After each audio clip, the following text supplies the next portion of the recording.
Bienvenue à Détective Éternels. Ce soir, nous entrons dans le monde de Miss Marple, où un déjeuner de club de jardinage tourne au drame. Au milieu des roses et des rivalités chuchotées, un seul indice fragile pourrait trahir un secret longtemps enfoui. Allumez une bougie, installez-vous confortablement et laissez le mystère s'installer. Le soleil brillait d'une douceur trompeuse sur le village de St. Mary Mead, dorant les toits d'ardoise et illuminant les haies soignées. À l'intérieur de la salle paroissiale, en revanche, l'air était chargé du parfum des roses, de la lavande et de la légère odeur âcre de l'argenterie polie.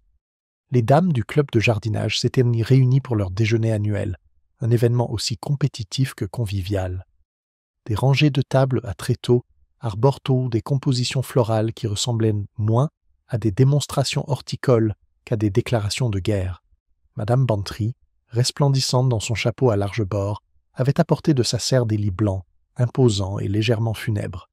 Madame Price Ridley répliqua avec des dahlias d'un pourpre si agressif qu'il semblait presque destiné à éclipser l'offrande de sa rivale. Miss Marple, assise sagement au fond, son sac à tricot à côté d'elle, observait la scène avec son intérêt habituel.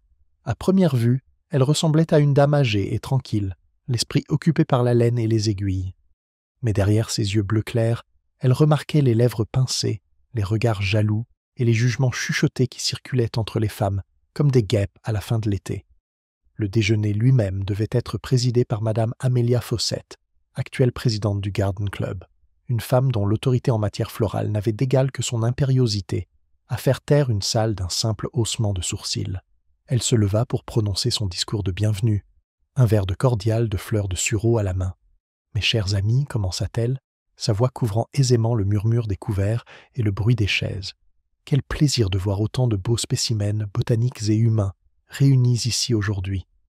Notre Garden Club est un témoignage de raffinement, de bon goût et de... » Elle hésita un instant, les yeux plissés par quelque chose près de l'entrée.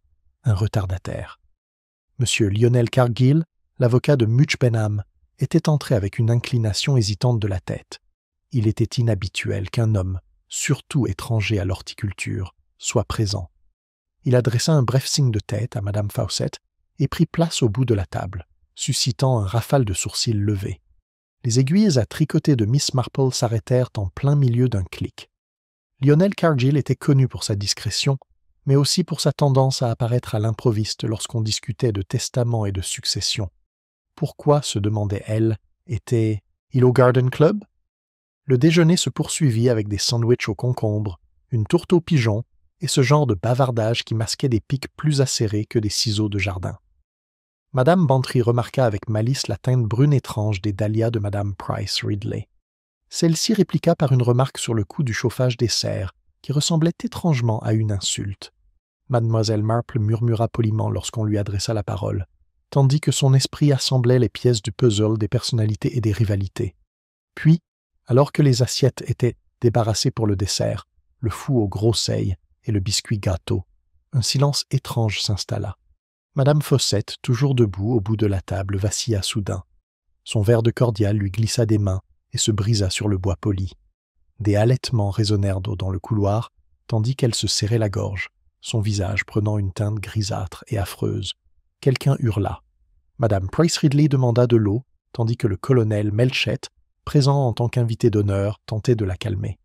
Mais quelques instants plus tard, Amelia Fawcett s'effondra au sol, inerte au milieu des pétales épars de sa propre rose centrale. Pendant une longue seconde haletante, personne ne bougea. Puis la salle s'embrasa des chaises raclées, des voix s'élevaient, confuses et effrayées. Miss Marple resta assise, immobile, son tricot intact sur ses genoux. Son regard s'était affiné, bien que son expression fût restée douce. Elle avait vu le regard d'Amelia se crisper juste avant l'effondrement, la façon dont sa main s'attardait sur le verre à liqueur, l'inquiétude soudaine qui traversa le visage de Lionel Cargill. Il semblait que le déjeuner du Garden Club s'était transformé en un lieu bien plus sombre qu'un concours de fleurs, et si les autres s'élevaient contre les crises cardiaques et les évanouissements, Miss Marple savait qu'il n'en était rien. Une certitude tranquille s'installait. Amelia Fawcett avait été assassinée. Et à St. Mary Mead, cela signifiait que tout le monde dans la salle avait un rôle à jouer. Dans les jours qui suivent la faillite d'Amelia Fawcett, St. Mary Mead fut submergée de spéculations. Le déjeuner du Garden Club, autrefois symbole de rivalité polie et de conversation distinguée, est devenue une histoire chuchotée le long des haies, murmurée au-dessus des théières et transportée d'un étal de marché à l'autre. Rien d'aussi dramatique ne s'était produit dans le village depuis des années, et les habitants, bien qu'apparemment choqués, ne pouvaient s'empêcher d'éprouver un certain plaisir coupable à en raconter les détails. Tout commença presque aussitôt, avant même que le corps d'Amelia ne soit sorti de la salle paroissiale. Madame Price Ridley affirma haut et fort que la pauvre Amelia avait toujours souffert d'une faiblesse cardiaque, une affirmation que beaucoup trouvèrent douteuse car on l'avait vue porter de lourds pots de rose sans le moindre effort. Madame Bantry, prompte à contredire, déclara sa défunte amie robuste comme un cheval de trait et exigea de savoir ce que M. Lionel Cargill faisait là. L'avocat, déjà troublé, s'éclipsa au milieu de la confusion, sa retraite précipitée remarquée par plus d'un regard attentif. Le soir, l'épicerie était en effervescence. Madame Hartnell, rangeant ses achats avec un soin méticuleux, se pencha par-dessus le comptoir pour confier qu'Amélie était sur le point de faire une affaire importante. La présence du notaire suffisait, dit-elle, à prouver qu'il s'agissait de documents importants. Un testament peut-être, ou une affaire de propriété qu'il valait mieux taire. M. Barnes, polissant sa balance avec une énergie nerveuse, expliqua que les morts subites ont des causes, comme toujours, et fit un signe de tête significatif en direction de l'étagère de mort au ras derrière lui. Le lendemain matin, au bureau de poste, on entendit mademoiselle Émilie Carter, une vieille fille de constitution fragile, murmurer qu'Amélie avait de nombreux ennemis. Elle les énuméra avec délectation madame Bantry, à jamais blessée par les critiques concernant Célie madame Price Ridley, qui convoitait la présidence et même le jeune George Pritchard, qu'Amélie avait un jour réprimandé pour avoir piétiné ses soucis. L'employé, ne voulant pas être mise à l'écart, ajouta qu'Amélie avait été vue en train de se disputer avec un inconnu de Mudge Benham 2 semaines auparavant. Qui était cet homme, ni sur quoi portait la querelle, personne ne le savait. Mais l'histoire est répétée, embellie, et bientôt acceptée comme un fait avéré. Miss Marple, quant à elle, demeurait apparemment tranquille. Elle vaquait à ses courses de son pas habituel, ses yeux bleus doux derrière ses lunettes. Pourtant, son esprit était occupé, tissant des fils de conversation. Elle avait remarqué l'étrange immobilité de Lionel Cargill au déjeuner, son visage pâle trahissant une connaissance qu'il ne partageait pas. Elle se souvenait de la dernière expression d'Amelia, le choc, certes, mais aussi la reconnaissance, comme si elle avait vu quelque chose, ou quelqu'un, auquel elle ne s'attendait pas. De tels détails, pris isolément, avaient rarement beaucoup d'importance, mais ensemble, ils suggèrent à Miss Marple que la mort d'Amelia n'était pas naturelle. L'épouse du vicaire, Madame Clément, se rend au cottage de Miss Marple le 2e après-midi. Elle portait un panier de brochures pour la fête à venir, mais ne perdit pas de temps à les mettre de côté. « Ma chère Jane, commença-elle d'un ton essoufflé, c'est le sujet de conversation du comté. Tout le monde dit qu'Amélie avait des secrets. Certains évoquent des irrégularités financières, d'autres des querelles privées. Et M. Cargill, pourquoi était-il là, si ce n'est pour la presser sur une affaire grave? Je ne serais pas surprise que Scotland Yard soit appelé. » Miss Marple versa le thé d'une main ferme. « Il est toujours sage de ne pas juger, ma chère, dit-elle doucement. On dit beaucoup à la hâte, et rarement ce qui est exact. Pourtant, il est intéressant de constater combien de petites rivalités masquent souvent des préoccupations plus vastes. Il faut écouter attentivement, non pas ce que les gens ont l'intention de dire, mais ce qu'ils laissent échapper sans s'en rendre compte. » Madame Clément partit perplexe, à moitié convaincue que Miss Marple en savait plus qu'elle ne l'admet. La sérénité de la vieille dame, son refus même de spéculer, laissait entrevoir une compréhension profonde que les villageois admiraient et redoutaient à la fois. Pendant ce temps, le colonel Melchett et l'inspecteur Slack avaient bel et bien commencé leur enquête. Ils rendirent sur visite aux convives, s'enquérant de la santé d'Amelia, de ses habitudes, de ses ennemis. Slack, avec sa brusquerie habituelle, pencha pour une insuffisance cardiaque, mais ne put ignorer les murmures au sujet du verre de liqueur. Melchett, plus prudent, lui rappela qu'il ne fallait jamais se fier aux apparences à St. Mary Mead. Ces gens, observation, cachent leurs griffes les plus acérées sous les manières les plus douces. Le 3e jour, les funérailles d'Amelia furent annoncées. Elles devaient se dérouler discrètement, mais la moitié du comté résolut d'y assister. La perspective de pleurer une dame de marque était, pour beaucoup, indissociable de l'émotion d'être au cœur d'un grand drame. Du crêpe noir fut aéré, des chapeaux ornés de plumes sombres apparurent dans les vitrines, et la modiste avoua être submergée de commandes. Pendant tout ce temps, Miss Marple écoutait. Elle remarqua le silence inhabituel de Madame Bantry, si différent de son bavardage habituel. Elle remarqua l'insistance de Madame Price Ridley à parler de la fragilité d'Amelia, un refrain si souvent répété qu'il semblait répéter. Elle remarqua la façon dont Lionel Cargill, la croisant dans le chemin, détournait les yeux et accélérait le pas. De telles choses pouvaient leur paraître anodines. Pourtant Miss Marple avait appris depuis longtemps que la vérité, dans les affaires humaines, se criait ou se murmurait rarement. Ce soir-là, assise près du feu, elle mit de côté son tricot pour examiner ce qu'elle avait rassemblé. La mort d'Amelia, songea-elle, n'était pas le fruit du hasard. Elle avait été provoquée délibérément et avec un but précis.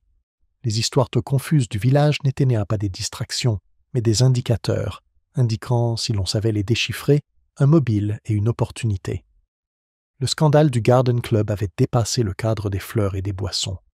Il touchait à l'orgueil, au ressentiment, et peut-être même à l'argent.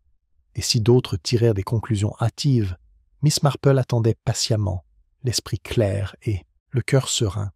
Elle savait que bientôt, la vérité percerait les rumeurs comme la lumière du soleil à travers des rideaux de dentelle. Pour l'instant, St. Mary Mead bavardait et spéculait, chaque habitant étant impatient de partager sa théorie. Mais sous leurs paroles, sous les condoléances polies et les lamentations répétées, se cachait la peur. Car la mort d'Amelia Fawcett avait prouvé quelque chose que personne ne voulait admettre. Le meurtre avait, une fois de plus, fait irruption dans leur paisible village. Lorsque Amelia Fawcett fut inhumée dans le cimetière, les rumeurs s'étaient musées en rumeurs, et ces rumeurs avaient commencé à prendre la forme d'accusations. Sainte Mary Mead, malgré son air respectueux sous ses voiles noirs et ses manteaux sombres, bourdonnait de questions. Le colonel Melchett, conscient que les ragots risquent de dégénérer en hystérie, pressa l'inspecteur Slack d'ouvrir une enquête officielle. Slack aborda la question avec son habituel mélange d'assurance et d'efficacité brusque. Il ne voyait guère de raison de croire que la mort n'était pas naturelle. 73 ans, monsieur, et une habitude de commander tout le monde. Son cœur avait probablement lâché. Trop d'excitation, ces spectacles de jardinage, dit-il en reniflant. Pourtant, il ne pouvait ignorer le fait gênant du verre d'Amelia. Le cordial qu'elle avait bu avant de s'évanouir avait été examiné, et bien que le médecin du village n'ait rien décelé d'évident, la possibilité persistante d'un empoisonnement pesait lourd.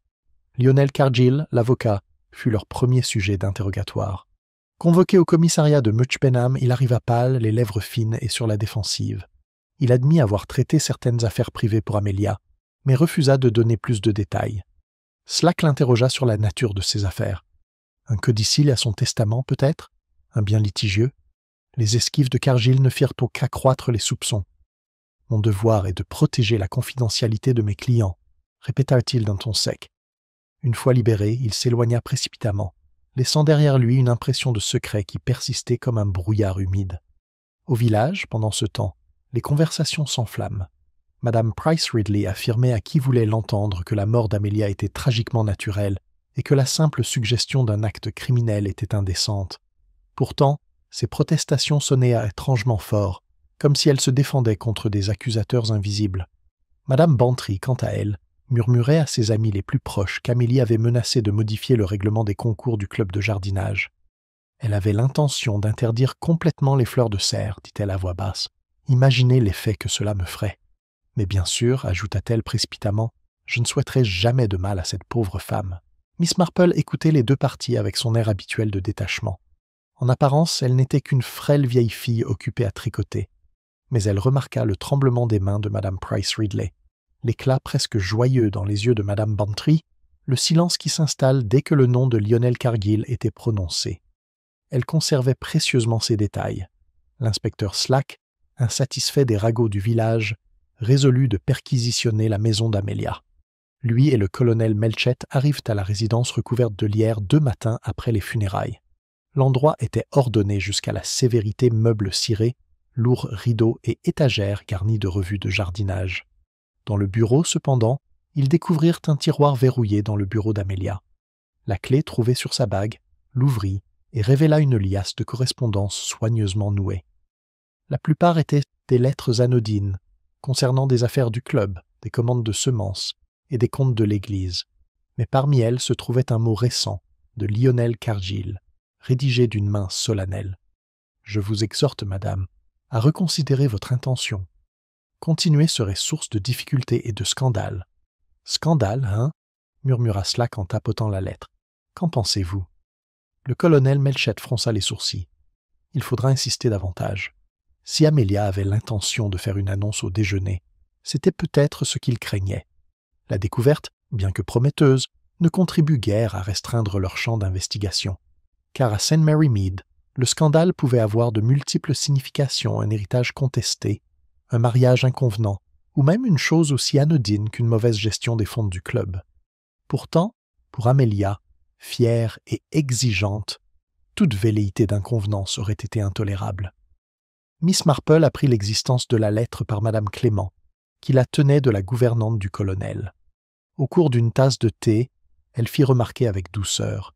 « Ce sont souvent les petits avertissements, ma chère, qui révèlent les plus grandes vérités. On emploie rarement des mots comme scandale à moins qu'il n'y ait une réalité derrière. Et si une annonce devait être faite, il faudrait se demander qui en souffrirait. » Cet après-midi, Miss Marple se rend délibérément au jardin d'Amelia, désormais surveillée par sa nièce, Miss Lydia Fawcett. Jeune femme calme et sérieuse, Lydia reçut Miss Marple poliment, mais d'un air réservé. Elle admit ne pas être au courant des affaires de sa tante, mais mentionna, presque en passant, qu'Amelia avait semblé préoccupée les semaines précédant sa mort.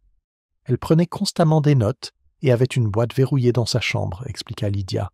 Je ne lui ai jamais posé de questions à ce sujet. Tante Amelia n'acceptait pas les questions. Les yeux de Miss Marple pétillèrent.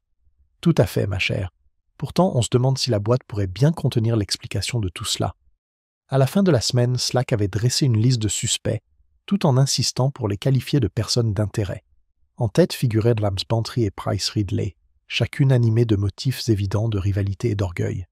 Juste derrière, Lionel Cargill, dont la présence et la lettre soulevaient des questions gênantes.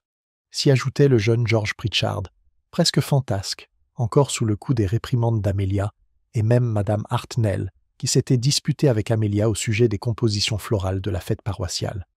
Le colonel Melchett soupira lourdement. « On dirait que nous avons trop de motivation, Slack. Tout le monde à St. Mary Mead en voulait à Amelia, d'une manière ou d'une autre. » Slack grommela. « Le ressentiment est une chose. Verser du poison dans son cordial en est une autre. »« Du poison ?» demanda doucement Miss Marple, qui venait d'apparaître au jardin du presbytère, son sac à tricot à la main. Elle avait une étrange façon d'intervenir là où les conversations étaient les plus animées. Slack la regarda avec suspicion, mais le sourire de Miss Marple était d'une douce innocence. « Oh, je pensais seulement, poursuit, elle, comme c'était curieux qu'Amélie ait choisi le cordial plutôt que le thé. Très inhabituel. Je ne peux m'empêcher de me demander si elle s'attendait à ce que quelque chose de désagréable l'attende dans sa tasse. » La remarque, prononcée sur un ton doux, laissa les deux hommes bouche bée. Avant qu'ils ne puissent insister, Miss Marple s'excusa, précisant qu'elle avait beaucoup de raccommodage à terminer. Ce soir-là, assise près du feu, Miss Marple réfléchissait à l'avancement de l'enquête. Slack cherchait des preuves dans les lettres et les tiroirs verrouillés, tandis que le colonel pesait le pour et le contre. Pourtant, tous deux négligeaient sur la preuve la plus révélatrice du comportement des villageois eux-mêmes, car c'était dans leurs paroles, leurs esquives et leurs regards nerveux que résidait la vérité. Et elle, Jane Marple, avait passé sa vie à apprendre à écouter.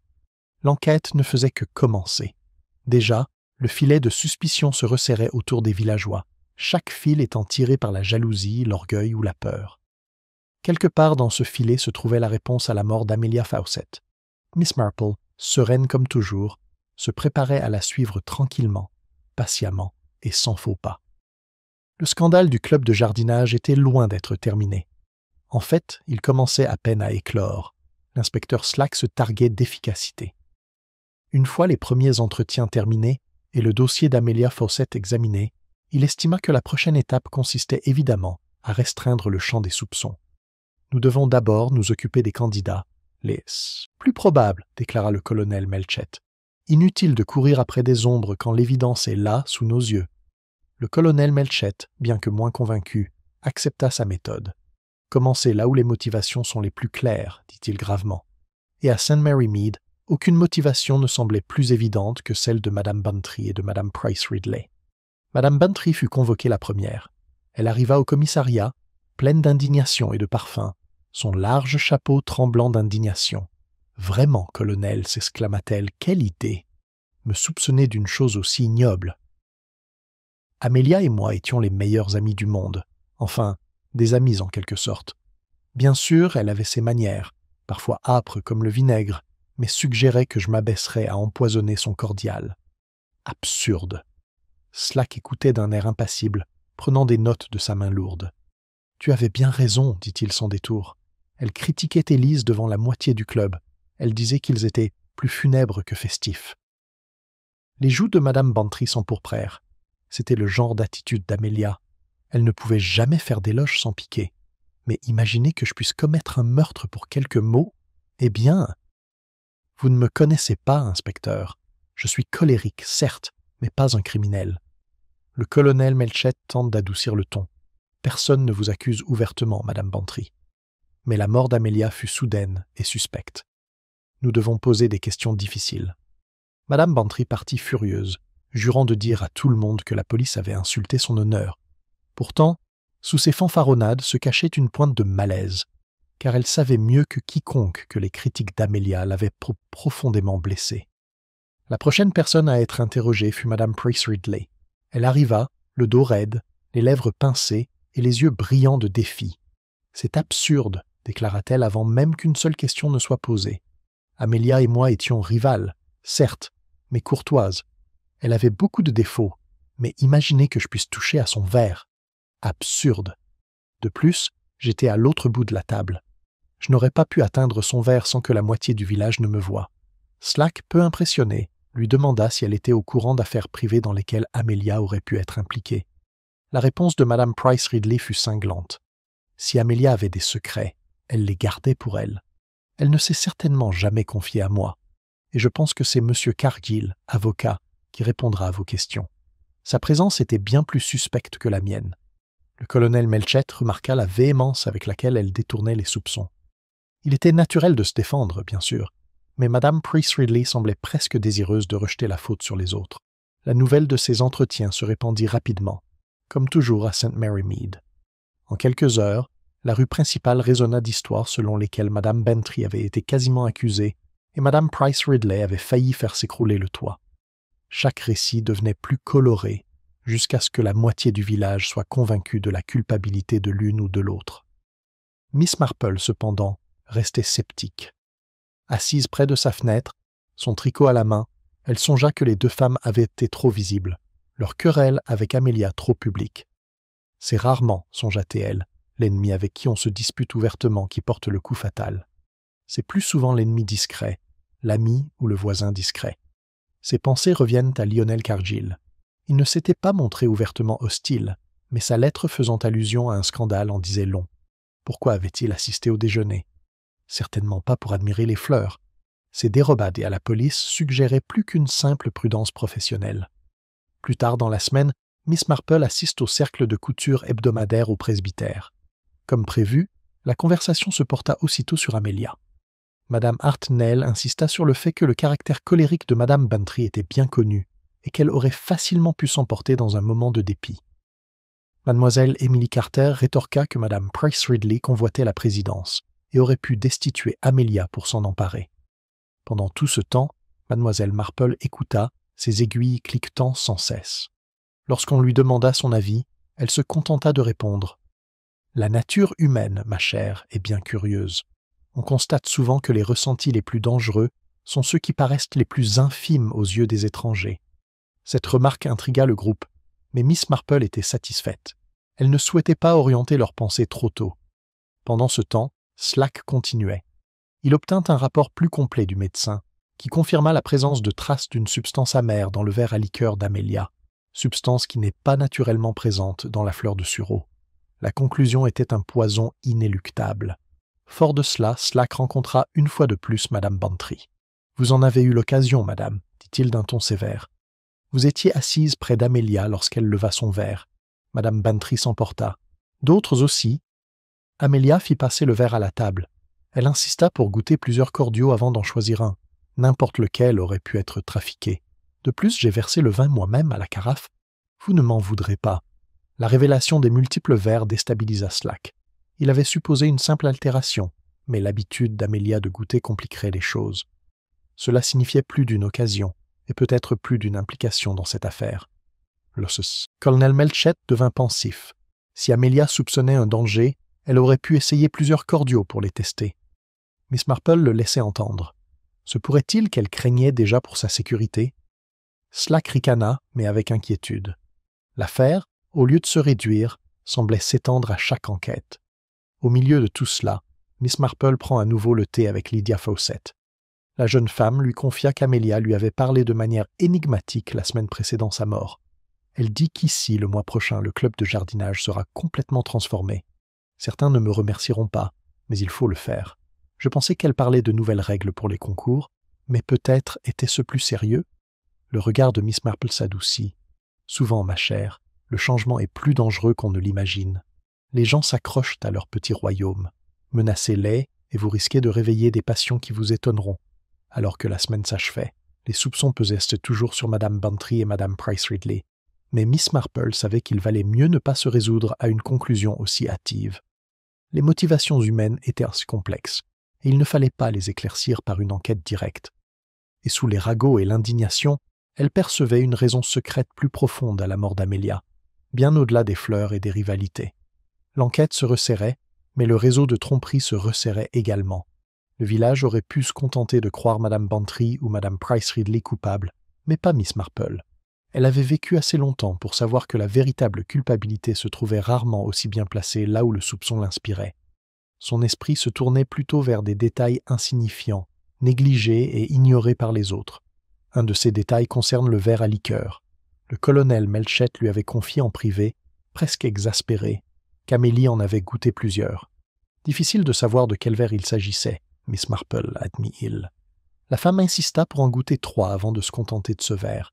Si du poison avait été placé dans l'un d'eux, comment savoir lequel? Miss Marple n'avait fait qu'un léger sourire. Les êtres humains, colonel, sont très révélateurs de leurs habitudes. Si Amelia prenait une gorgée et remplaçait ensuite son verre sans y toucher, cela indiquerait qu'elle avait remarqué quelque chose d'anormal. Si elle le vidait entièrement, c'est peut-être qu'elle lui faisait confiance. Quoi qu'il en soit, ce n'est pas le nombre de verres qui compte, mais sa réaction. Le colonel, qui admirait la perspicacité de Miss Marple mais la trouvait légèrement déconcertante, s'agita mal à l'aise sur sa chaise. Ce soir-là, Miss Marple se rendit à la salle paroissiale, soi-disant pour admirer les compositions florales restantes qui traînaient encore dans les vases. Elle se déplaçait silencieusement, son regard scrutant non pas les fleurs, mais les tables et les chaises.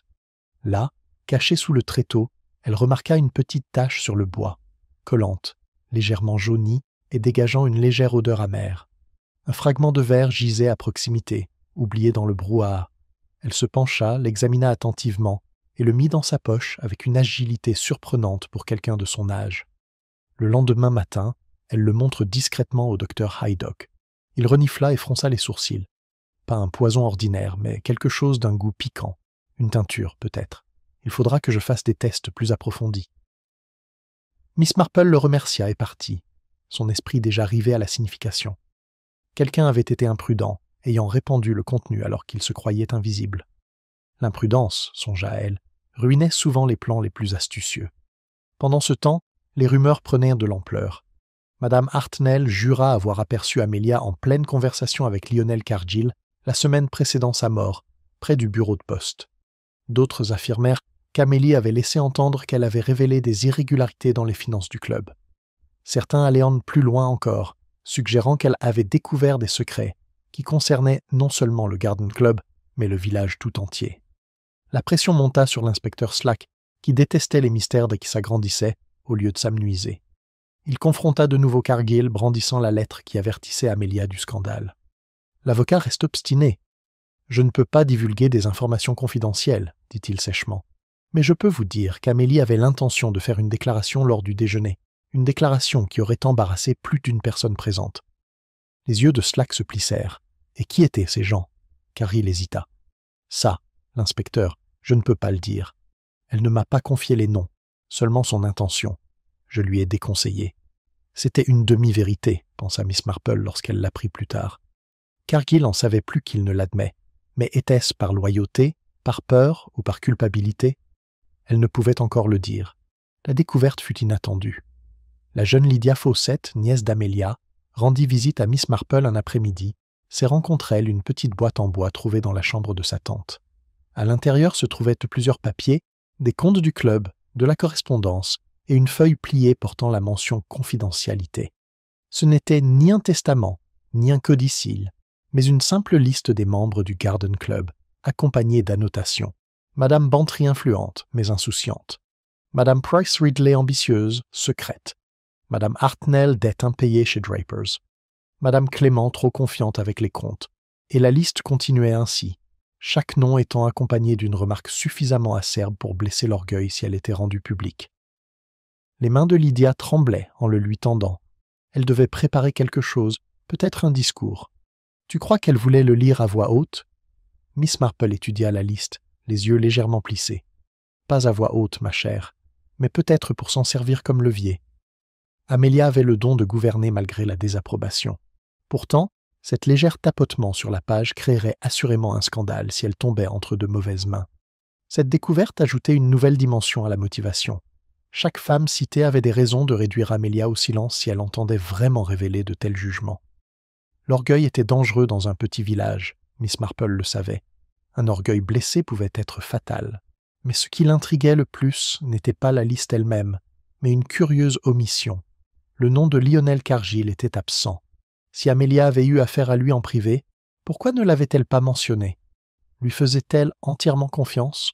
Ou le craignait-elle trop pour mettre quoi que ce soit par écrit? Miss Marple plia soigneusement le papier et le rendit à Lydia, lui conseillant de le conserver précieusement. « Ces petites observations, fit-elle doucement remarquer, pourraient bien s'avérer plus précieuses que vous ne le pensez. » Ce soir-là, le colonel Melchett rend visite à Miss Marple à son cottage. Il paraissait fatigué, épuisé par les tensions de l'affaire. « Je vous le dis sans hésiter, Miss Marple, nous sommes loin de la vérité. Tout le monde semble avoir eu des raisons d'en vouloir à Amelia, mais l'occasion est plus difficile à saisir. Trop de verre, trop de confusion. » Miss Marple lui sert du thé. « J'ai toujours pensé, colonel, qu'il ne fallait pas se demander simplement qui aurait pu faire cela, mais qui aurait osé. Poison exige une certaine audace et un calcul froid, mais aussi la confiance nécessaire pour passer inaperçu. » Le colonel soupira. « Et vous avez quelqu'un en tête ?» Miss Marple sourit. « Oh, je ne m'avance jamais, colonel, mais je dois dire que celui qui a renversé le cordial n'était pas aussi malin qu'il le pensait. » Le colonel Melchett le fixa. « Un déversement? Comment savez-vous qu'il y a eu un déversement ?» Mais Miss Marple ne faisait que siroter son thé, les yeux pétillants, le laissant perplexe. Les jours suivants, le fragment taché pesa lourdement sur ses pensées. C'était la preuve d'une précipitation, d'une nervosité à fleur de peau dans l'exécution d'un plan. Une nervosité qui n'appartient ni à Madame Bantry ni à Madame Price Ridley. Toutes deux étaient trop fières pour s'y perdre. Il appartenait à quelqu'un d'autre, à quelqu'un qui se cachait derrière le silence. L'indice, aussi infime fût-il, marqua le tournant. Miss Marple savait que l'enquête allait bientôt basculer, s'élargissant à des secrets depuis longtemps enfouis.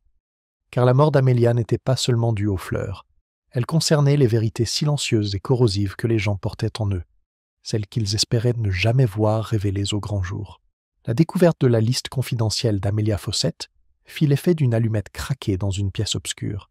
Ce qui n'était jusqu'alors que de vagues ragots brillaient désormais d'une promesse de révélation. Chaque villageois, semblait-il, avait été pesé, mesuré et consigné dans l'écriture incisive et impitoyable d'Amelia. Et si elle avait vraiment eu l'intention de dévoiler ses jugements, alors presque tout le monde à St. Mary Mead avait de bonnes raisons de souhaiter son silence. L'inspecteur Slack, fort de ces nouvelles informations, ne vit aucune raison de ménager ses efforts. Il se dirigea d'abord vers le cottage de Madame Hartnell, brandissant le mot mentionnant sa dette envers le drapier. Madame Hartnell, une femme redoutable à la voix de trompette, devint rouge cramoisi. « Comment osez-vous, inspecteur? Une bagatelle de quelques shillings payés rapidement, sachez-le, ne faites pas de moi un meurtrier. » Amelia avait une langue de bois, oui, et elle aimait tant rappeler aux gens leur petit embarras. Mais la tuer? Absurde! Ses protestations furent suffisamment fortes pour mobiliser la moitié de la rue, et en moins d'une heure, le village vibra au son de l'histoire. Miss Marple, écoutant tranquillement Madame Clément raconter la scène plus tard, pensa que l'indignation de Madame Hartnell était sincère. L'orgueil de la femme était blessé, mais pas sa conscience. La confrontation suivante eut lieu au thé du presbytère, où le colonel Melchett interrogea discrètement Madame Clément sur sa mention dans la liste, trop confiante dans ses comptes. Madame Clement rougit et admit qu'Amelia l'avait un jour corrigée à propos d'un registre paroissial. Mais franchement, colonel, suggérer cela est absurde. Amelia aimait souligner les défauts des autres. Cela lui donnait un sentiment de pouvoir. Je supporte cela avec patience, mais je n'avais aucune raison de souhaiter sa mort. Melchett la croyait, mais Slack marmonna que tout le monde protestait de son innocence. La réaction la plus curieuse, cependant, vint de Madame Price Ridley. Lorsqu'on lui montra cette femme peu ambitieuse et secrète, elle se raidit visiblement, ses lèvres se pinçant en une fine ligne. Cette femme, couchée de tels mots sur le papier. Si elle avait lu cela à voix haute au déjeuner, je n'aurais plus jamais pu lever la tête au village. Sa voix tremblait, mais de colère ou de peur, difficile à dire. Mais n'allez pas croire, inspecteur, que je l'empoisonne, mais pour cela. Je suis une veuve respectable. J'aurais dû la confronter, et non pas commettre un crime. Miss Marple, présente au thé, observa attentivement. Elle remarqua que Madame Price Ridley évitait de regarder directement Lionel Cargill, assis, raide, dans un coin, apparemment occupé à examiner un document, mais visiblement à l'écoute. Cet évitement était délibéré, et pour Miss Marple, un tel évitement était souvent éloquent. C'est Lionel Cargill qui, sous une pression renouvelée, finit par révéler un fragment supplémentaire. Madame Fawcett avait l'intention, dit-il à contre-cœur, de signaler au Garden Club certaines irrégularités. Des écarts financiers, pourrait-on dire. Elle craignait un détournement de fonds. Elle m'en confia suffisamment pour que je la presse de laisser tomber l'affaire. Mais elle refusa. Elle comptait les exposer publiquement lors du déjeuner. Slack se pencha en avant. Et qui était responsable de ces irrégularités? Cargill serra les lèvres. Elle ne l'avait jamais dit ouvertement. Mais elle laissait entendre que plus d'un nom pourrait être couvert de honte. Elle estimait qu'il était de son devoir de protéger la réputation du club. Cette révélation a jeté de nouveaux doutes. Madame Clément, de nature confiante, aurait pu facilement laisser échapper des erreurs comptables. Madame Hartnell, endettée, aurait pu puiser dans les fonds. Même Madame Bantry, avec sa serre coûteuse, aurait pu trouver une subvention pratique dans les caisses du club. Les villageois, lorsque la nouvelle se répandit inévitablement, réagirent avec une ferveur prévisible. Certains défendirent leur innocence avec indignation, d'autres murmurèrent que là où il y a de la fumée, il y a du feu. Le Garden Club, autrefois symbole d'ordre et de raffinement, semblait désormais miné par la jalousie, la mauvaise gestion et le scandale. Miss Marple arpentait les ruelles du village, son sac à tricot se balançant doucement à son bras, et tendait l'oreille. Elle écoutait l'amertume dans la voix de Madame Bantry lorsqu'elle déclarait avoir été la cible favorite d'Amelia. Elle écoutait le rire nerveux de Madame Price Ridley lorsque d'autres laissaient entendre qu'elle avait espéré devenir présidente. Et elle écoutait surtout les silences de ces moments où l'on parlait trop peu, voire pas du tout, alors qu'une remarque aurait pu être attendue. Un soir, elle s'arrêta devant la porte de la jeune Lydia Fawcett, qui paraissait lasse et pâle. « Ma chère, dit doucement Miss Marple, ce sont des jours difficiles. Quelqu'un vous a-t-il dérangé au sujet des affaires de votre tante ?» Lydia hésite. Il y a eu des appels. Anonymes, pourrait-on dire. Des mots laissés dans la boîte aux lettres. On dit que tante Amelia cachait plus de secrets qu'elle n'en écrivait. On me conseille de ne rien dire de ce que je découvre. Le regard de Miss Marple s'éclaira. « Ah, cela suggère que quelqu'un craint encore d'être découvert. Merci de me l'avoir dit, ma chère, et prenez soin de vous. La peur et l'orgueil combinés peuvent mener les gens à des fins désespérées. » Le lendemain matin, l'inspecteur Slack apprit que les livres de compte du club avaient disparu. Ils étaient rangés dans un placard de la salle paroissiale, en attente d'examen. Le placard était désormais vide. Slack jura dans sa barbe, mais Miss Marple, en entendant cela, se contenta d'acquiescer. « On s'attend toujours à un deuxième coup, murmura-t-elle. C'est ainsi chez ceux qui jouent à un jeu dangereux. Ils ne peuvent s'arrêter à un seul acte. » Ce soir-là, le colonel Melchett convoqua une petite réunion au presbytère. « Nous sommes en présence, dit-il d'un ton lourd, d'un cas d'empoisonnement volontaire et de vol de documents financiers. Les deux doivent être liés. Le meurtrier d'Amelia Fawcett craignait d'être démasqué et a de nouveau agi pour brouiller les pistes. La question est de savoir qui, parmi nos suspects, avait à la fois le mobile et le courage nécessaires. » Slack énuméra les noms, commençant par Madame Bantry et terminant par Lionel Cargill. Melchett se tourna vers Miss Marple. « Et vous, madame, qu'en pensez-vous » Miss Marple joignit les mains sereinement. « Je pense, colonel, que les gens se révèlent plus clairement lorsqu'ils croient que personne ne les regarde. Il ne faut pas seulement s'intéresser aux querelles et aux dettes, mais aussi à leur comportement dans les petites choses. Un mensonge sur une affaire insignifiante peut être plus révélateur que le silence sur une affaire importante. Ces mots tombèrent dans la pièce silencieuse comme des cailloux dans un étang calme. Slack renifla, mais Melchett fronça les sourcils, pensif. Tandis que Miss Marple rentrait chez elle sous la douce lueur de la lampe, elle réfléchissait à ce qu'elle avait vu. Le village s'ouvrait, sa politesse apparente cédant la place à un ressentiment et une peur crue. Les confrontations avaient fait tomber les masques, et des secrets longtemps enfouis se faisaient jour. Pourtant, elle savait que la vérité la plus dangereuse restait cachée, attendant le moment propice pour éclater. Et à St. Mary Mead, avait-elle appris, le bon moment arrivait toujours. Le scandale de la mort d'Amelia Fawcett avait déjà jeté une ombre sur St. Mary Mead, mais le vol des livres de contes du Garden Club approfondit encore le mystère. Là où régnaient autrefois les ragots, régnait désormais le malaise. Les villageois parlaient à voix basse, jetant des coups d'œil par-dessus leur épaule comme si même les haies pouvaient les écouter. Car si la mort d'Amelia avait été choquante, l'idée que quelqu'un agisse encore pour dissimuler sa culpabilité était encore plus sombre. L'inspecteur Slack, agacé par les tergiversations et les demi-vérités auxquelles il était confronté, annonça au colonel Melchett que le vol prouvait l'existence d'un esprit criminel. Le meurtre ne leur suffisait pas, grommela-t-il. Il fallait qu'ils rangent leurs affaires. Eh bien, on les retrouvera bientôt. Mais la détermination de Slack ne parvint guère à rassurer le village. La disparition des registres était le sujet de conversation de l'épicier, de la poste et du cercle de couture. Certains affirmaient qu'il s'agissait de Madame Bantry, cherchant désespérément à dissimuler ses extravagances. D'autres insistaient sur le fait qu'il s'agissait de Madame Price Ridley, craignant que son ambition ne soit démasquée. Quelques-uns, chuchotant plus prudemment, se demandaient si Lionel Cargill lui-même n'avait pas subtilisé les livres pour dissimuler un secret professionnel. Miss Marple, se déplaçant discrètement parmi eux, écoutait. Elle remarqua que le vol en avait enhardi certains et réduit au silence d'autres. Madame Bantry, autrefois furieuse, se fit plus calme, presque soumise. Madame Price Ridley devint plus acerbe, sa langue plus acérée que jamais. Quant à Lionel Cargill-Well, il avait pris l'habitude de marcher à des heures indues, comme s'il craignait d'être acculé. Ces changements de comportement pour Miss Marple étaient plus révélateurs que le vol lui-même. Le coup de théâtre survint 3 jours plus tard, lorsque Lydia Fawcett découvrit quelque chose d'inattendu parmi les affaires de sa tante. En fouillant dans une boîte de vieux journaux de jardinage, elle tomba sur une enveloppe glissée à l'intérieur d'un volume intitulé « Roses rares d'Europe ». À l'intérieur se trouvait un document plié, timbré et signé, portant la formalité indubitable d'un mandat. Ce n'était pas le testament d'Amelia, du moins pas celui connu publiquement. Il s'agissait d'un second document, non signé mais préparé, qui léguait une somme considérable au Garden Club lui-même, avec des clauses pour des œuvres caritatives. Plus surprenant encore, il comportait une clause révoquant la précédente demande, qui avait désigné une personne privée.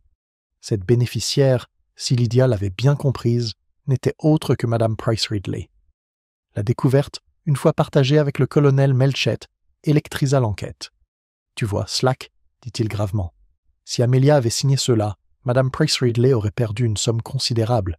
La motivation est on ne peut plus claire. » Slack, triomphant, déclara que c'était une preuve suffisante. « Nous l'aurons un jour.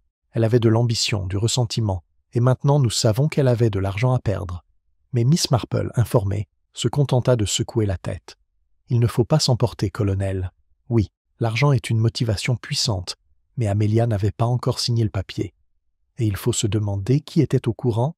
S'il était caché dans un livre de roses, combien l'aurait-on vu? Non, l'affaire n'est peut-être pas si simple. » Les villageois, cependant, tirèrent rapidement leurs propres conclusions. Madame Price Ridley se retrouva rejetée chez l'épicier, accueillie par des yeux plissés et des commentaires chuchotés. Elle répliqua avec une indignation féroce, clamant son innocence à chaque instant. Amelia avait ses caprices, mais elle ne m'aurait jamais privé ainsi. Ce projet n'est qu'un piège, peut-être même un faux, déclara-t-elle. Ces protestations, cependant, ne firent qu'accroître les soupçons. Un autre sillage suivit. Le docteur Haydock, qui avait continué à analyser le fragment de verre fourni par Miss Marple, revint avec ses conclusions. Le résidu contenait des traces digitales, rapportées, un stimulant cardiaque à faible dose, mais toxique en cas d'excès. Facile à obtenir par quiconque cultive des digitales, et je suis certain que plus d'une de vos amies du club de jardinage en cultive dans son jardin. Cette révélation se répandit rapidement, et les implications étaient sombres. Presque tous les membres du club auraient pu avoir accès à la plante. Ce qui semblait au départ être un champ restreint de suspects s'élargit à nouveau. C'est à ce moment-là, alors que les soupçons pesaient le plus sur Madame Price Ridley, qu'un autre rebondissement se produisit. Un second crime, plus modeste celui-ci, mais néanmoins sinistre, se produisit. Tard un soir, Madame Bantry signale que quelqu'un s'était introduit dans sa serre. Aucune plainte n'avait été volée, mais des potes avaient été renversées, de la terre éparpillée et une bouteille d'engrais brisée. À première vue, cela ressemblait à une farce enfantine. Mais Madame Bantry jura avoir entendu des pas s'éloigner dans la nuit et que la serrure de la serre avait été forcée. L'inspecteur Slack a rejeté l'idée, la jugeant absurde. Un chat, probablement, ou un garçon malicieux. Miss Marple pensait le contraire. Non, inspecteur, ce n'était pas un accident. Ce dérangement était un avertissement. Pour effrayer Madame Bantry, peut-être, ou pour détourner les soupçons. Ceux qui ont déjà commis un crime se retrouvent souvent obligés d'en commettre un autre pour dissimuler le premier. Le colonel Melchett la considérait avec un respect grandissant. « Pensez-vous que les deux incidents sont liés ?»« J'en suis certaine, » répondit doucement Miss Marple. « Quelqu'un est en train de désespérer, et le désespoir, colonel, rend les gens insouciants. » Le lendemain, le village bourdonnait de rumeurs concernant la destruction de la serre. Certains y voyaient la preuve que Madame Bantry était la prochaine sur la liste des tueurs. D'autres suggèrent qu'elle avait elle-même orchestré le coup pour détourner les soupçons. Mais pour Mademoiselle Marple, le sens était plus clair. On craignait que Madame Bantry, peut-être dans son humeur, n'en révèle pas trop. Mieux valait la faire taire par la peur que de risquer d'être démasquée. Alors que le crépuscule tombait sur St. Mary Mead, Miss Marple, assise près de son feu, reconstitue le puzzle. La mort d'Amelia, les registres manquants, le projet non signé, le verre empoisonné, le dysfonctionnement de la serre, tout cela faisait partie d'une même tapisserie. La question n'était pas seulement de savoir qui avait le mobile le plus fort, mais aussi qui avait la subtilité de tisser ses fils ensemble sans révéler sa main.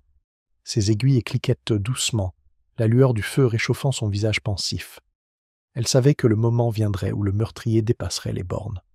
Le rebondissement de l'histoire avait ouvert de nouvelles voies, mais aussi réduit le champ des possibles. Déjà, l'esprit de Miss Marple s'attardait sur un nom plus souvent que sur les autres. Elle ne le disait pas encore. Cela viendrait plus tard, quand le piège serait prêt. Pour l'instant, elle écoutait, attendait, et laissait le village raconter ses histoires. La vérité, elle le savait, finissait toujours par se perdre dans les récits. La révélation du projet de testament non signé d'Amelia et l'étrange effraction survenue dans la serre de Madame Bantry laissèrent le village inquiet et inquiet. La suspicion planait désormais comme un brouillard, s'infiltrant dans chaque conversation, obscurcissant même les rencontres les plus banales. On ne pouvait se croiser dans la rue sans se demander qui avait bien pu glisser de la poudre dans un verre à liqueur, qui s'était faufilé dans un jardin à la faveur de l'obscurité. L'inspecteur Slack poursuivait son travail avec son zèle habituel, mais ses méthodes étaient brutales. Il aboyait des questions, exigeait des réponses, et ne laissait derrière lui que l'indignation. Il voyait des complots partout, mais Miss Marple savait qu'il n'en était rien. La nature humaine était plus subtile, plus complexe que Slack ne voulait l'admettre. On n'attrapait pas un meurtrier à St. Mary Mead avec des exigences bruyantes, on le prenait en écoutant, discrètement, les détails. Et donc Miss Marple écoutait. Au cercle de couture, elle entendit Madame Hartnell se plaindre que la note de son drapier avait été exagérée dans la liste d'Amelia. « Payée promptement, jusqu'au dernier centime », déclara-t-elle, bien que la rougeur de son visage suggérait le contraire. Madame Price Ridley, assise de l'autre côté de la pièce, renifla avec dédain, mais ne dit rien, son silence étant plus révélateur que des mots. Miss Marple remarqua le scintillement de ses yeux chaque fois que le nom de Lionel Cargill était mentionné. Au bureau de poste, Miss Marple entendit le jeune George Pritchard se vanter auprès d'un ami d'avoir aperçu un homme en manteau sombre près de la serre de Madame Bantry, la nuit du cambriolage. Pressé de questions, il devint vague, insistant sur le fait qu'il s'était peut-être trompé. Pour la plupart, c'était le bavardage d'un garçon en quête d'attention, mais pour Miss Marple, cela suggérait qu'il avait bel et bien vu quelque chose, et qu'on l'avait mis en garde. Même les petits échanges conjugaux révélaient des éléments de vérité. Madame Clément, offrant du thé au presbytère, remarqua innocemment que le goût d'Amelia pour le sirop de fleurs de sureau était inhabituel. Elle disait toujours que cela éclaircissait l'esprit, se souvenait Madame Clément. Mais ces derniers temps, elle semblait plus prudente, comme si elle s'attendait à quelque chose de désagréable. À 2 reprises, elle me demanda de boire une gorgée de sa tasse avant de boire. Le regard de Miss Marple s'éclaira derrière ses lunettes. Cela confirma ce qu'elle soupçonnait depuis longtemps. Amelia craignait un attentat avant le déjeuner. Le choix du cordial n'était pas un hasard, c'était sa façon de vérifier sa sécurité. Mais elle l'avait fait trop tard. Le colonel Melchett, découragé par l'embrouillamini des suspects et des motivations, invita Miss Marple au presbytère un soir. Je n'hésite pas à admettre, Miss Marple, que cette affaire me laisse perplexe. Price Ridley a le mobile le plus évident, Bantry l'occasion la plus facile, Cargill le plus à cacher, mais rien ne se passe. Miss Marple sirotait son thé, l'air doux. Les crimes colonels sont rarement bien rangés. On les imagine aussi nets que des puzzles, mais ce n'est pas le cas. Ce sont des choses humaines, désordonnées, pleines d'orgueil, de peur et de bêtises. L'astuce consiste à observer non pas les grands gestes, mais les petits écarts. Une conscience coupable se trahit dans les moindres détails. Melchett se pencha en avant. « Avez-vous remarqué ces détails ?» Son sourire était serein. « J'ai remarqué bien des choses, colonel. Par exemple, ceux qui parlent trop et ceux qui parlent trop peu. Les 2 peuvent être révélateurs. Et parfois, c'est dans les silences que la vérité éclate. » Pendant ce temps, l'inspecteur Slack, ignorant ces subtilités, se concentrait sur Madame Price Ridley. Il l'interrogea à plusieurs reprises sur le testament non signé, sur ses ambitions présidentielles, sur sa proximité avec Amelia lors du déjeuner. À chaque fois, elle niait farouchement, mais son humeur s'échauffait. Bientôt, la moitié du village fut convaincue de sa culpabilité. Miss Marple, cependant, réserva son jugement. Un après-midi, observant Madame Price Ridley dans la rue principale, elle vit une femme en colère, fière et humiliée, mais sans crainte. Et Miss Marple savait que la véritable culpabilité n'allait jamais sans peur.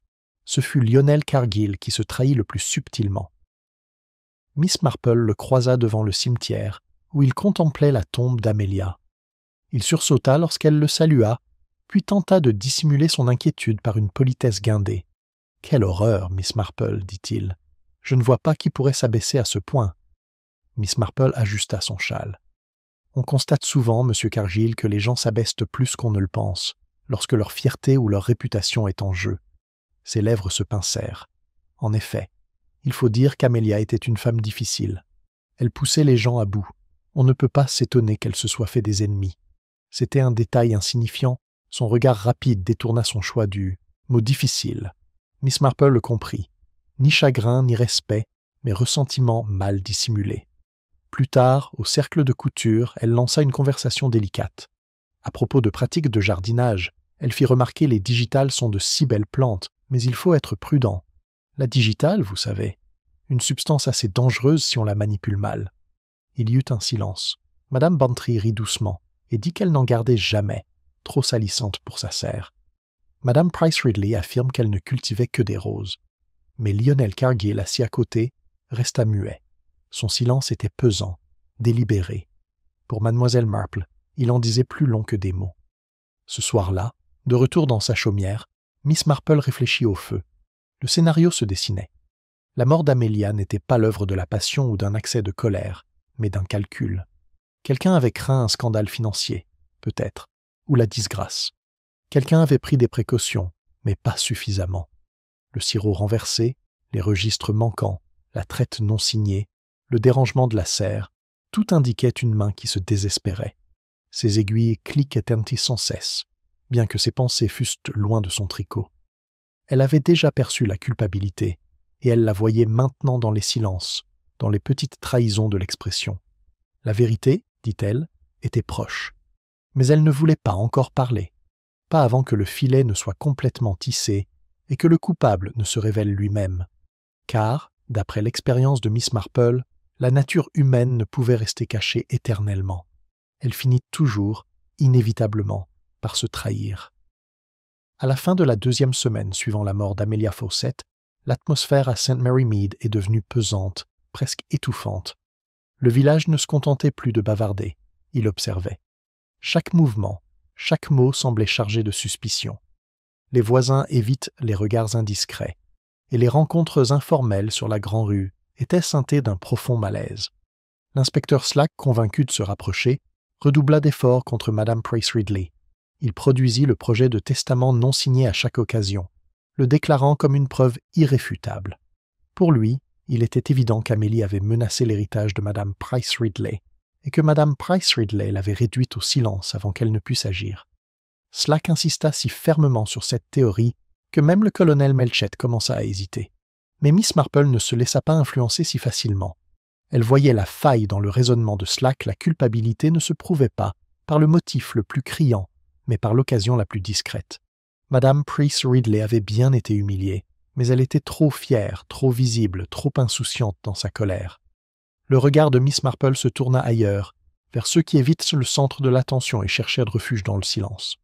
Le filet, tel qu'elle le concevait, se resserrait. Non pas à cause des fanfaronnades de Slack, mais à cause du dénouement naturel du comportement humain. Un événement mineur mais révélateur se produisit chez l'épicier. Madame Bantry, d'ordinaire vive, laissa tomber son sac à main en payant ses achats. Un petit carnet en sortit, et bien qu'elle se soit empressée de le ramasser, Mademoiselle Marple aperçut les mots clairs et accablants griffonnés sur une page. « Vérifiez les papiers d'Amélia ». Madame Bantry rougit et le rangea. Plus tard, pressée par son amie, Madame Clement admit d'un coup d'œil qu'elle avait un jour emprunté de l'argent à Amélia pour réparer sa serre et qu'elle craignait qu'elle ne le révèle. Mais sa honte était plus personnelle que criminelle.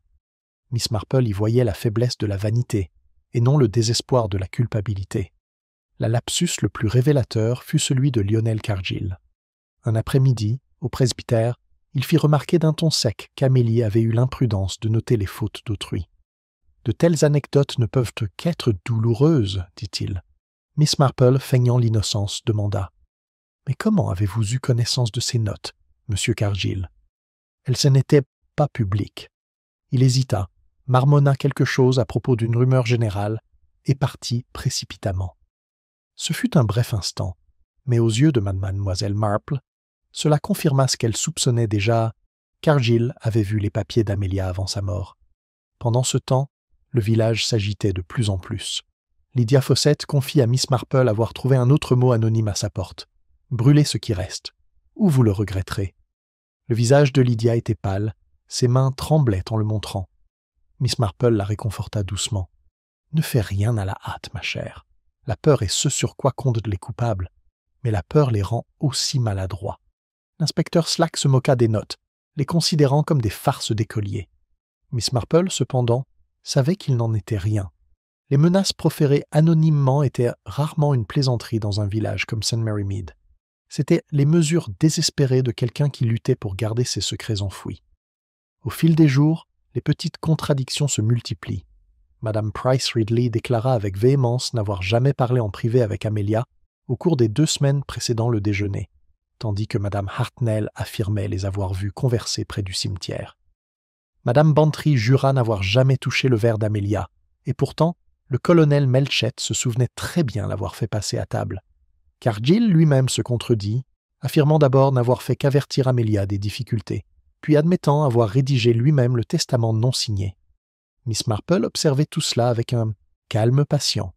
Elle voyait comment chaque déni s'enlise dans l'incohérence. Elle comparait cela dans son esprit au tricot sur ses genoux, une seule maille mal faite, si on la laissait faire, détricotait bientôt tout le motif.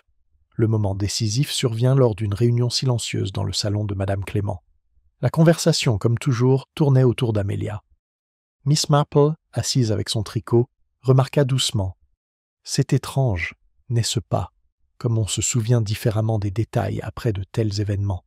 Par exemple, je me souviens distinctement que la main d'Amélia tremblait lorsqu'elle souleva le verre, comme si elle en avait peur. Mais d'autres ont peut-être vu autre chose ?» Ces paroles, désinvoltes et méditatives, furent accueillies par le silence.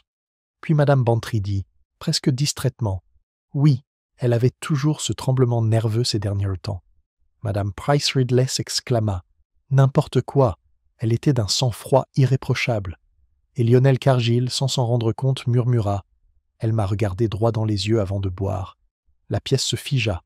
Les aiguillets de Miss Marple claquèrent 1 fois, 2 fois, puis s'arrêtèrent. « Vraiment, monsieur Cargill ? Intéressant. Et pourquoi donc, je me le demande ?» Cargill, réalisant trop tard, rougit profondément et tenta de dissimuler ses paroles. Mais le mal était fait. Tous les présents entendirent la vérité s'échapper. Amélia l'avait regardé, non pas avec amitié, mais avec la conscience du danger. Cette nuit-là, Miss Marple réfléchissait tranquillement près de son feu. Les contradictions se resserraient autour des suspects comme un nœud coulant. Chaque protestation, chaque dénégation, chaque lapsus resserrait le filet. Bientôt, le coupable n'aurait plus aucun recours. Elle sourit faiblement, ses aiguilles reprenant leur rythme régulier. La nature humaine, elle le savait, est toujours source de pertes. Et à St. Mary Mead, nul ne pouvait se cacher éternellement, ni de la vérité, ni de Jane Marple. Le réseau de contradictions que Miss Marple avait discrètement observé semblait enfin se resserrer.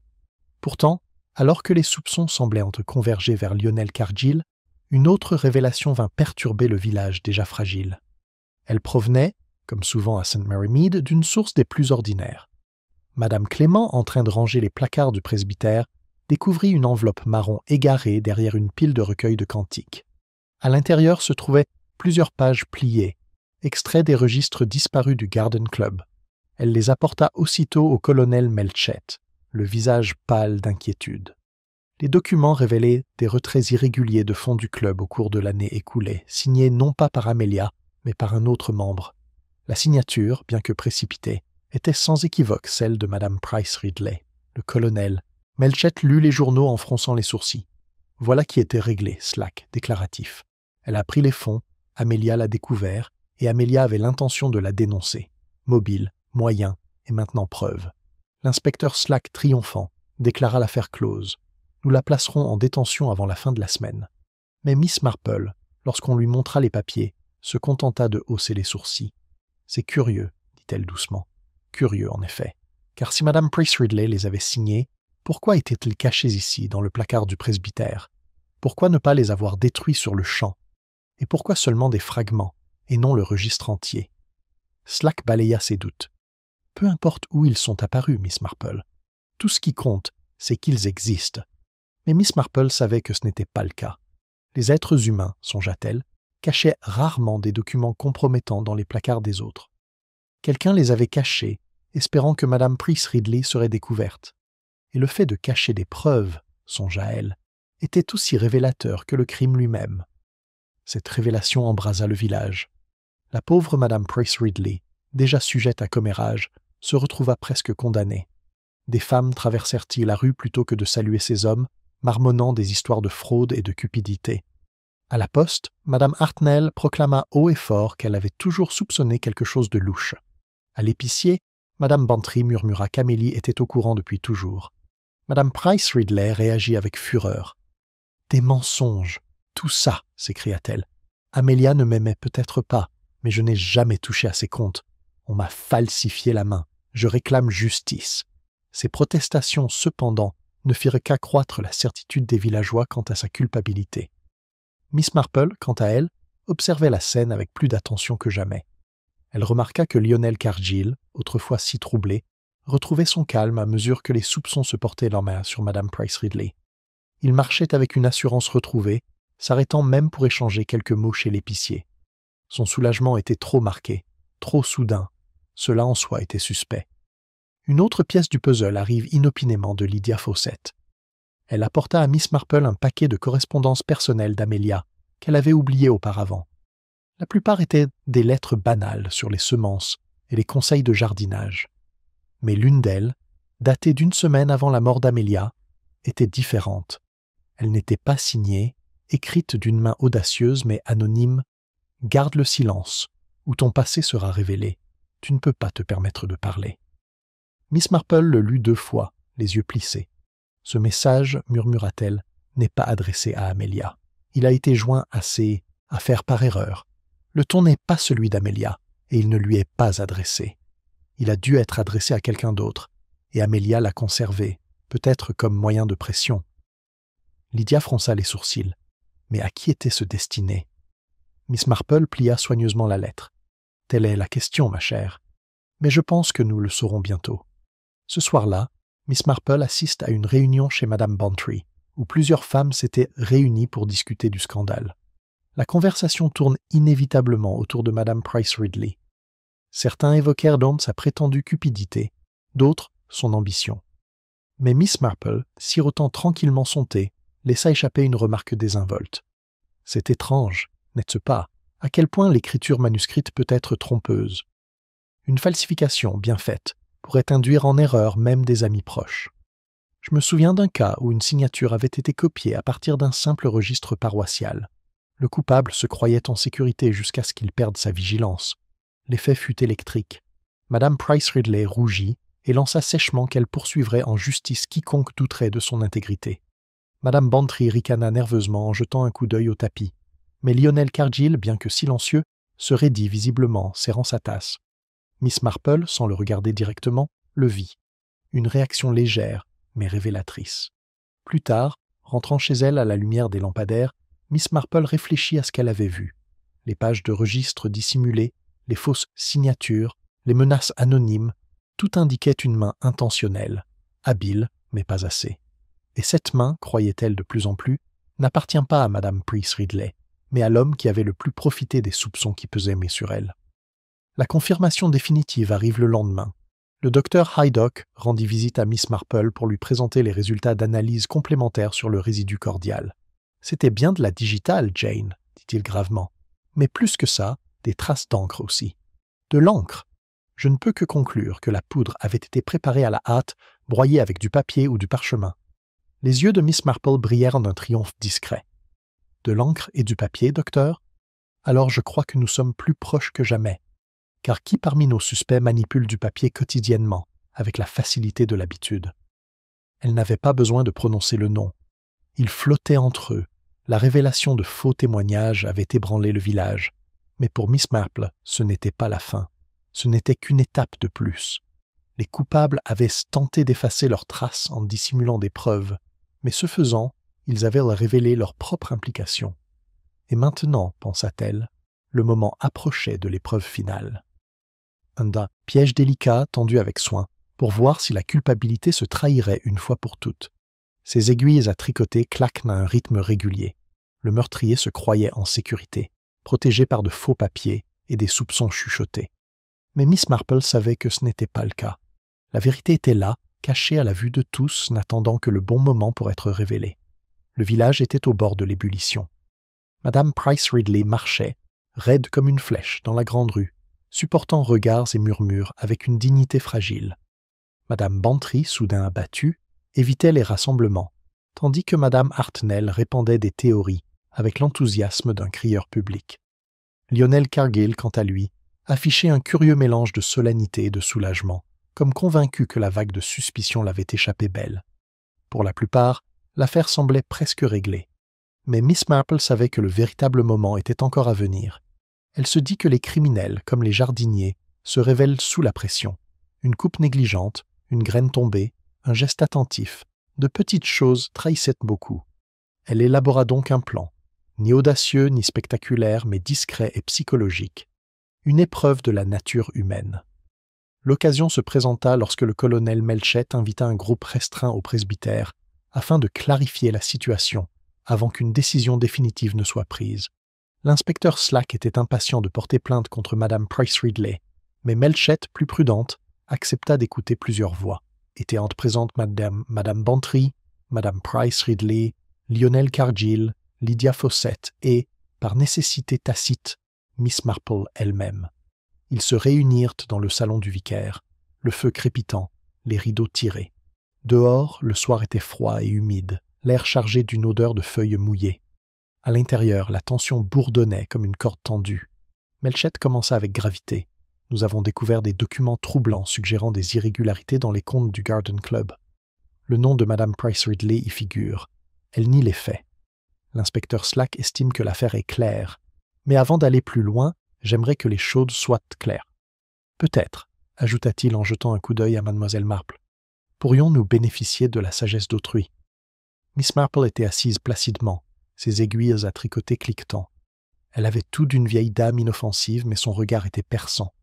Au bout d'un moment, elle reprit la parole de sa voix douce. « Je n'aime pas m'immiscer, colonel, mais une petite expérience pourrait peut-être aider, une très simple. Nous sommes tous amis, ici ou là, et il serait peut-être utile d'observer les réactions plutôt que d'entendre des paroles. » Slack renifla, mais Melchett hocha la tête. « Allez-y, Miss Marple. » Elle croisa les mains sur son tricot. « Voyez-vous, je suis tombé sur un autre billet d'Amélia, assez révélateur. J'ai pensé qu'il valait mieux l'apporter ce soir. » De son sac à tricot, elle sortit une feuille pliée. En réalité, ce n'était rien d'autre qu'une page blanche sur laquelle elle avait griffonné quelques lignes inventées.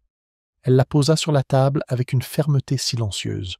Amelia y écrivit, dit-elle doucement, qu'elle avait décidé de dénoncer non seulement les irrégularités financières, mais aussi la personne qui avait trafiqué son verre à liqueur. Elle était certaine du nom. J'imagine, ajouta Miss Marple d'un ton léger, que la lire à voix haute serait plutôt pénible pour le coupable. La pièce se figea. Madame Bantry haleta bruyamment. Madame Price Ridley se raidit, le visage rouge écarlate. Lydia Fawcett se pencha en avant, les yeux écarquillés. Le colonel Melchett fronça les sourcils, stupéfait. Lionel Cargill devint pâle comme la craie. Miss Marple l'observa attentivement. Sa main se tendit vers le papier, puis se retira. Ses lèvres s'entr'ouvrirent, comme pour protester, mais aucun mot ne sort. C'était la réaction involontaire d'un homme pris au dépourvu, trahi par sa propre peur.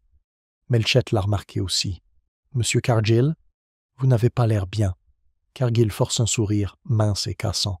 « N'importe quoi, colonel. Rien du tout. Juste de la fatigue. Ces réunions incessantes. » Sa voix se brisa légèrement.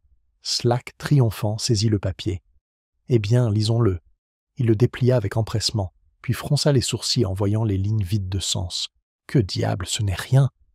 Les aiguilles de Miss Marple claquèrent doucement. En effet, inspecteur, juste un petit bout. Mais cela remplit son rôle, car la culpabilité, voyez-vous, a tendance à se manifester quand on croit être exposé au grand jour. Tous les regards se tournèrent vers Lionel Cargill. Il s'agita sur son siège, son sang-froid s'effondrant sous le poids du silence. « C'est absurde, murmura-t-il. Un tour de passe-passe, on ne peut pas m'accuser d'être si nerveux. » La voix de Miss Marple reste douce. « Oh, mais la nervosité est très révélatrice, monsieur Cargill. Voyez-vous, Amelia vous a regardé avant de boire son cordial. Pas Madame Bantry, pas Madame Price Ridley. Elle vous a regardé, parce qu'elle avait compris ce que vous aviez fait. C'est pourquoi elle a hésité, et c'est pourquoi elle est restée silencieuse pour toujours. » Le colonel Melchett se pencha en avant, le visage sévère. « Accusez-vous ouvertement monsieur Cargill, mademoiselle Marple ?»« Pas directement, colonel, dit-elle. Mais je crois que les preuves le désignent, si l'on veut bien les voir clairement. Les faux témoignages, les documents dissimulés, les menaces anonymes, tout cela exigeait une certaine habileté avec les documents, une main d'avocat. Le poison, lui aussi, n'était pas difficile à obtenir, mais la dissimulation de fausses preuves exigeait une connaissance des mécanismes du soupçon. C'était astucieux, mais pas assez, car on ne peut pas se défaire de ses propres réactions. Lydia Fawcett poussa un petit cri, mi-effrayé, mi-soulagé. Madame Price Ridley se hérissa d'une fureur justifiée. Madame Bantry resta bouche bée. Cargill se leva brusquement, sa chaise raclant le sol. « Je ne resterai pas assise ici à me laisser calomnier par une vieille femme indiscrète. C'est scandaleux. J'ai servi ce village avec fidélité pendant des années. » « Avec loyauté peut-être, interrompit doucement Miss Marple, mais sans sincérité. Amelia le savait. Et vous savez qu'elle ne se tairait pas. C'est pourquoi vous avez frappé avant qu'elle puisse parler. » Son visage se tordit. Sa bouche s'ouvrit comme pour proférer un nouveau démenti. Mais aucun mot ne sortit. Au lieu de cela, il se retourna brusquement et quitta la pièce à grands pas. Slack bondit pour le suivre, mais Melchett leva la main. « Non, laissez-le partir. Nous en avons assez vu ce soir. Demain, nous agirons avec plus de fermeté. » Miss Marple rassembla son tricot. « Les coupables se trahissent souvent face à la possibilité d'être démasqués, colonel. Ce soir, je crois que nous l'avons vu. » Tandis qu'elle rentrait chez elle à la lumière des lampadaires, Miss Marple réfléchissait tranquillement. Le test avait fonctionné. La vérité était désormais évidente, même si elle n'avait pas encore été énoncée à voix haute. Il restait une dernière étape pour expliquer, calmement et clairement, comment chaque élément du puzzle s'articulait. Le masque du meurtrier était tombé. Bientôt, il serait entièrement retiré. Le lendemain de la réunion tendue au presbytère, le ciel était gris et frais, une fine bruine flottant dans l'air. L'atmosphère du village semblait refléter le temps lourd, incertain et plein d'espoir. Le colonel Melchett, accompagné de l'inspecteur Slack, convoqua une nouvelle réunion, cette fois dans la salle paroissiale où Amelia Fawcett avait rendu son dernier soupir. C'était un lieu propice à la vérité, et presque tout le club de jardinage s'y rassembla, attiré par la curiosité autant que par le devoir. Miss Marple arriva ponctuellement, son sac à tricot sur le bras, l'air toujours aussi doux. Elle prit un siège modeste au premier rang, apparemment discret. Mais lorsque Melchett lui fit signe de parler, le silence se fit dans la salle. Tout le monde se pencha en avant, attendant. « Mes chers amis, » commença doucement Miss Marple, « nous avons tous été profondément choqués par la mort soudaine d'Amelia.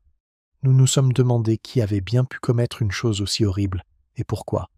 La vérité, je crois, est bien simple, si l'on considère la nature humaine. » Son regard parcourut lentement la pièce. Au début, les soupçons se portèrent sur Madame Bantry et Madame Price Ridley. Toutes deux s'étaient disputées avec Amelia et avaient toutes deux des raisons de lui en vouloir. Mais les disputes à voix haute sont rarement la source d'un meurtre. La colère hurle, la culpabilité murmure. Le véritable coupable était plus discret, plus intelligent et bien plus délicat. Un murmure parcourt la salle, mais Miss Marple continue. Imperturbable. Considérez le cordial empoisonné. Amelia n'était pas idiote. Elle craignait un attentat et en but plus d'un verre avant de se résoudre. Pourtant, elle hésita, et lorsqu'elle but, elle regarda Lionel Cargill droit dans les yeux. Pourquoi? Parce qu'elle reconnut à cet instant la main qui cherchait à la réduire au silence. Cargill s'agite mal à l'aise sur sa chaise, mais ne dit rien. Et puis, il y avait les pages de registre falsifiées, poursuivit Miss Marple, si commodément découvertes dans le presbytère, désignant Madame Price Ridley du doigt. Pourtant, pourquoi étaient-elles là, et non détruites? Parce qu'elles avaient été déposées, et non cachées par les coupables. Et qui avait le talent d'imiter une signature, de manipuler des documents? Ni un jardinier, ni une ménagère, mais un notaire. Un homme habitué à rédiger, à déguiser, à placer des documents là où ils pouvaient servir ses intérêts. Slack fronça les sourcils, mais même lui ne pouvait nier la logique. Il y avait aussi des menaces anonymes, dit doucement Miss Marple. Des lettres avertissant Lydia de garder le silence. Qui aurait pu avoir accès au papier d'Amelia pour y inclure une telle note? Encore une fois, l'avocat qui s'occupait de ses affaires. Et enfin, il y avait le résidu de digital que le docteur Haydock avait trouvé, broyé avec de l'encre et du parchemin. Une préparation maladroite, trahissant la main de quelqu'un qui travaillait quotidiennement avec un stylo et du papier. Elle marque une pause, laissant ses paroles reposer. Amelia découvre des irrégularités dans les comptes du club. Elle s'apprêtait à les révéler. Lionel Cargill, chargé de ses affaires, s'était servi de petites sommes, pensant que cela passait inaperçu. Mais Amelia était perspicace. Elle insista, et il savait que toute révélation ruinerait sa réputation. Il jeta donc le poison dans le cordial, plaça des preuves contre Madame Price Ridley et menaça de réduire Lydia au silence. Il se croyait malin. Mais les malins trébuchent souvent sur les détails qu'ils croient cachés. La salle était silencieuse. Tous les regards se tournèrent vers Cargill, le visage blême. Il parle enfin d'une voix basse et amère. « Tu es une vieille femme qui se mêle de tout. Tu crois avoir tout démêlé. Mais où sont tes preuves ?» Le sourire de Miss Marple était faible, presque triste. La preuve, monsieur Cargill, ne réside pas toujours dans les choses que l'on peut peser ou mesurer, mais dans le comportement. Vous vous êtes trahi lorsque j'ai posé une feuille blanche sur la table hier soir. Vous craignez qu'Amélie ait écrit votre nom, et votre peur se voit. La nature humaine, monsieur Cargill, en est la preuve la plus tangible. Le colonel Melchett se leva lourdement. Lionel Cargill, je suis obligé de vous mettre en état d'arrestation. Vous en répondrez devant la loi. La salle s'emplit de halètements, de murmures, d'exclamations de stupeur. Madame Price Ridley se redressa, le visage rouge de satisfaction. Madame Bantry s'essuya les yeux avec un mouchoir en dentelle. Lydia Fawcett, pâle mais posée, lança un regard reconnaissant à Miss Marple. Cargill fut emmené, sa dignité en lambeaux. Il ne résista pas, mais son silence était lourd de défaite. Une fois le calme revenu, Miss Marple reprit la parole d'un ton doux. « N'oublions pas, mes chers, qu'Amélie elle-même n'était pas irréprochable. Elle gouvernait avec une langue acérée, et son habitude de cataloguer les défauts des autres suscitait l'amertume. Pourtant, personne ne méritait une telle fin. Espérons que cette tragédie nous apportera quelque chose de bienveillant. » Dans les jours qui suivent, la vie à St. Mary Mead reprend son rythme, malgré une certaine inquiétude persistante. Le club de jardinage se réunit à nouveau, discret mais déterminé à poursuivre ses activités. Madame Bantry remporta son prix pour les lys, mais l'accepta sans son habituel triomphe.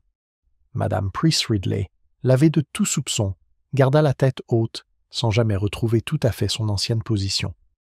Lydia Fawcett hérita de la maison d'Amelia et, avec une dignité tranquille, résolut de gérer les affaires de sa tante avec plus de douceur qu'Amelia n'en avait montré.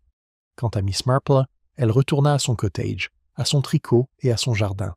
Elle ne fait aucun cas de sa participation à la résolution du crime, acceptant la gratitude de ses voisins d'un modeste hochement de tête.